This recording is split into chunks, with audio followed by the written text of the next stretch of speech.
All right, let's take a look at some function machines again. So the first thing that we want to do, we want to take a look at the distance between -1 to 6. So what is that? So -1 to 6 would be that the pattern of +7. So that +7 becomes our multiplication. So that +7 becomes times 7. Now, obviously, if we're putting the first term in and we're getting -1, so we're running 1 into the function machine and we're getting -1, that something else has to be going on, and it's that -8. And here's what I'm thinking. I'm saying 1 times 7 equals 7.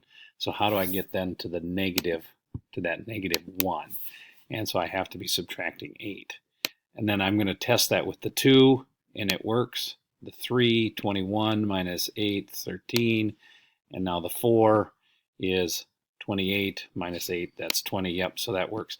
So we want to know what is the 10,000th term. So when we run 10,000 in to this, we're going to get that 70,000. And then we have to subtract 8. So we get 69,992. So there's our answer for the first one. All right, let's take a look at the next one.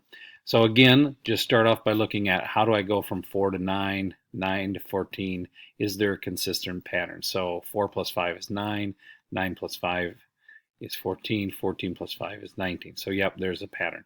We want to know the 999th term, okay? So it's that times 5, because that came from that plus 5. But when I run 1 in, 1 times 5 is not 4. So again, I have to think this way. 1 times 5 equals 5. And then, oh, yeah, it's -1 equals 4. All right. Test that with the 2, the 3, the 4. That all works. Now let's run the 999th number in. Okay. So when I run the 999th term into this, I get 999 times 5, which gives me 4,995. I have to subtract the 1. That gives me 4,994. So there's my answer. All right, a couple more. We've got -6 to 3, and then 12 to 21. What term is 485? So this is a little different question. So here we have a pattern of 9 plus 9. 3 plus 9 is 12, 12 plus 9 is 21. I can see that easier than starting at the -6, but you can see it there too. But when I multiply times 9, there's more going on, and you've already seen it there. It's that -15. So 1 times 9 is 9, minus the 15 is -6. Okay, 2, so on and so forth.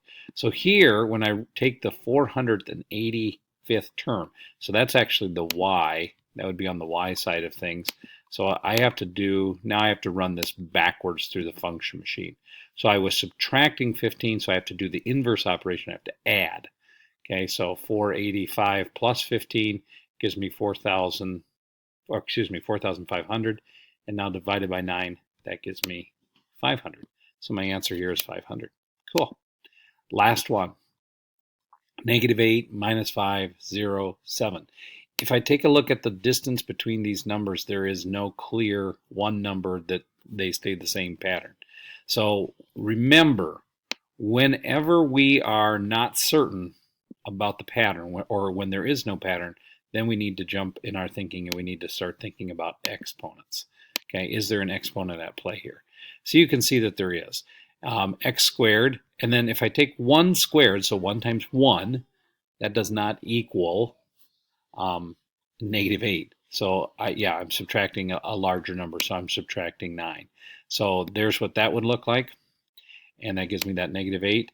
And if I test my other numbers, so 2 squared, that's 2 times 2, that's 4, and 4 minus 9 then is -5. And that continues to work for 3, because 3 squared is 9, subtract the 9, okay? And now I'm going to what's the next number? I'm going to run 5 in. 5 squared is 25, minus 9 is 16.